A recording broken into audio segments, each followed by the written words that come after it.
Hi everyone, welcome back to Garden on the Moors. I thought I would just quickly run through the seed that we're going to sow this year, just to give you an insight into what we're going to grow. So yeah, enjoy.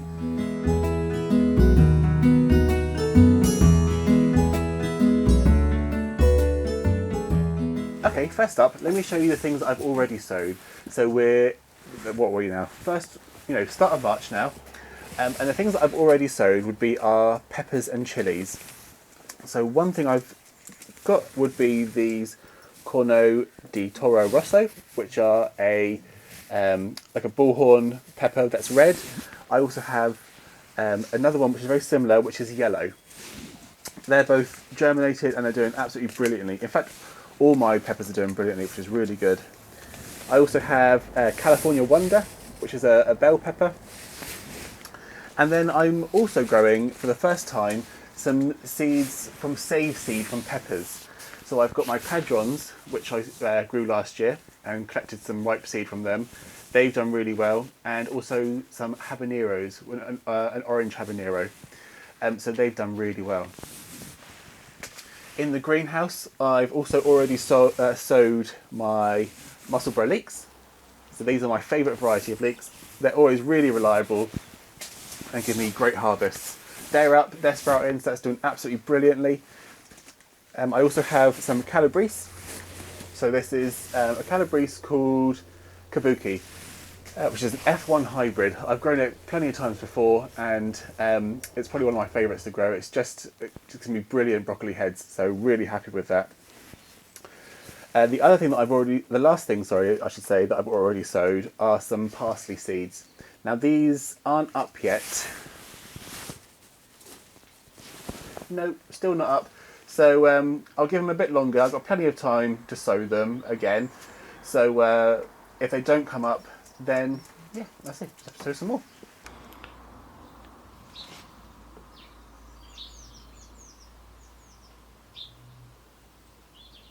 Okay, so it is March, and one of the things I'm going to be sowing now on a heat mat in a propagator, just like I did with the chilies, are my tomatoes. So I've got a few new varieties and some that I've grown before. So some of the ones I've grown before would be Sun Gold, which are a really, really good variety. They're quite small, but absolutely delicious. They're so sweet. It's like eating like a strawberry, it's so sweet. And then the other ones I grew last year, which I'm growing again this year, are the Cordobo. I don't know how you really pronounce that. But I'll be sowing some of these. These give us huge, like beef heart, beef steak tomatoes. They're absolutely brilliant. Really fleshy as well, so great when we were cooking them down. And another favourite are the Ailsa Craigs, which I've got seeds from there. And I've also got some save seed from last year again. So I've got save seed from Ailsa Craig and also Golden Sunrise, which are a sort of salad-sized tomato. And bright yellow, and they've been really reliable. We grew them from save seed last year, so this will be their third round of growing them this year. So yeah, really looking forward to them. And I've got some new varieties that I haven't grown before, so we'll have to wait and see what they're like. The first one is one called Orange Beauty. So I'll put up an image of those. And the other one that I'm growing for the first time, which I think I saw a few other people grow last year, is one called Black Beauty. So I've got Orange Beauty and Black Beauty, which I haven't grown before. Going to grow this year. There's only 10 seeds in this little pack, same as the Orange Beauty. So they're quite unusual, I suppose. So the good thing about that, though, well, about that, but the good thing is that where I've got a bit of practice now in saving seeds and knowing that they come true, I can do that with these. So hopefully I won't need to, buy just 10 seeds next year. I'll have my own seeds that I would have grown this year, which will be really good. Something else that's new for me this year are growing herbs. So I've already shown you parsley. I'm also growing coriander this year, which we love to use, especially in things like chilies or like sort of Tex-Mex food, and basil, which everyone grows, and I haven't grown it yet, so really looking forward to that. So this is a sweet basil, and this I'm going to be sowing this month too. Yeah, much to me. So we'll be sowing that one along with the tomatoes this month. The flowers I'm growing this year are a bit different to ones I've grown before. There's a few here that I haven't actually grown. So before we get to those, I've got the ones that I did grow last year. So my all-time favourites are foxgloves. So we have Sutton's apricot and Pam's choice. So Sutton's apricot is a lovely peachy apricot colour going down into pink, and the Pam's choice is like a white with dark purple in the bells. They're absolutely gorgeous. So I'm definitely growing again those this year. I have some save seed. So I've got my favourite aqualegias. I save seed from those, so I'll be planting them, and hopefully they'll come true. We'll get nice blends of them. And also I saved seed from my favourite lupins last year as well. So we'll be growing them and hopefully getting some new ones. They do absolutely brilliantly for us, especially out in the front garden. I've heard that chickens like to eat them. I haven't experienced that just yet, but it's always a bit of a worry of mine, so I am going to keep them in the front, away from the chickens.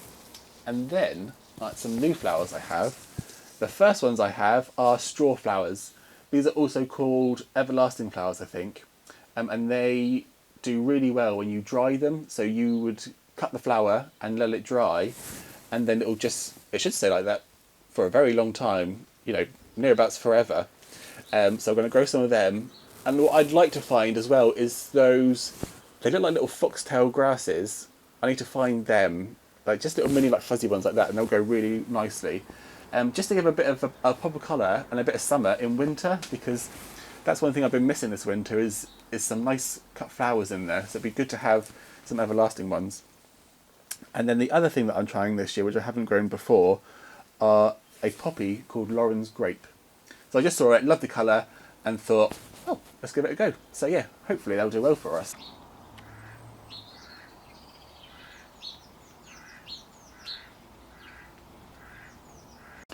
Okay, then veg seeds to go out. I've got two varieties of carrots. Both of them I've grown before. So I've got, in a very aptly purple packet, Purple Haze, which I've grown before. Brilliant carrot. The one drawback to it is that it's a purple carrot, but it does lose its colour when you cook it. So I'm going to probably more roast these, because I'm hoping that will let them keep their colour a bit. And then the other ones are Samurai, which are a brilliant scarlet red. So definitely growing these again this year. I will probably wait till April to sow carrots. I'd wait for that normally, but this year it's been an incredibly cold winter, and the soil is going to be really, really cold. So I think you're better off waiting till April once it's warmed up a bit. It's been a few warmer days, milder evenings. Just to let the ground warm up a bit, just to help them germinate. Then we have the squashes and things I'm going to grow this year. So I have, I'm just going to grow, I think, two varieties of courgettes this year, both of which I grew last year. So I've got one called Piccolo, which is a lovely round, bigger than a tennis ball, I'd say, but that kind, just a bit bigger than a tennis ball, I'd say, courgette, which is really nice, really fleshy. And then courgette Larea, which is a pale green, like a sort of limey green colour, and absolutely brilliant. By far the best courgette we grew last year. The others I grew, I wasn't very impressed with, so I'm not going to bother. Basically, I'm just going to focus on the ones that I really enjoyed and use the space for those. So those two I'm going to grow, and maybe just your traditional green ones. Then for later harvests, I have beetroot, which I haven't grown before. Bran's granddad used to grow it in his garden, but I haven't grown it, and I've got into them. I forced myself to get into them. Love them now. What I've been doing is roasting them in balsamic vinegar, and they're absolutely gorgeous. Like, honestly, you've got to try it if you haven't before. And then a couple that I grew last year: Swede, Magress, or I think that's how you pronounce. I'm not too sure how you pronounce that. And snowball turnips. These I actually bought as plug plants last year, and and we really love them, so I'm going to grow them from seed, just so then we get more for our money, basically. Nothing wrong with the plug plants, just get more for them. Some of the other things I'm going to grow, veg-wise, are peas. I don't know if you can see that. These are Calved and Wonder peas. So these are saved seed again. I've lost count of the years on them. I don't know, maybe about 5 years or so that they've been going on. So they're really good. I love them, and brilliant for saved seed. So yeah, cannot fault them one bit. We smashed for them last year. They were gorgeous. The year before we managed to freeze a lot, but this year we didn't freeze any. Basically, they just went straight into the dinner plates. And then I'm going to give these a go again. So I've got Bolotti beans and yin yang beans. These are both dwarf French beans. I have grown them before, but what I found was that the pods, where they're on the ground, were sort of like going mouldy. So I don't know if anyone's got any tips for that. If you have, please let me know, because the ones we had were good, but we could have had so many more. So yes, if you've got any ideas on that, then please let me know. Otherwise, the other things we're growing will be our usual potatoes, so Pentland Javelin and Maris Pipers, because once you've hit perfection, why would you change? And then we also have some white and red onions as well, and hopefully we'll be able to show you us planting those. But what I wanted to do was just give you a quick overview of the different seeds we're going to grow this year, just to give you an idea. And then in any future videos when I'm showing you updates, you'll know exactly what I'm talking about. So yeah, I hope you've enjoyed the video. If you did, please like and subscribe for more, and I'll see you again next time. Cheers!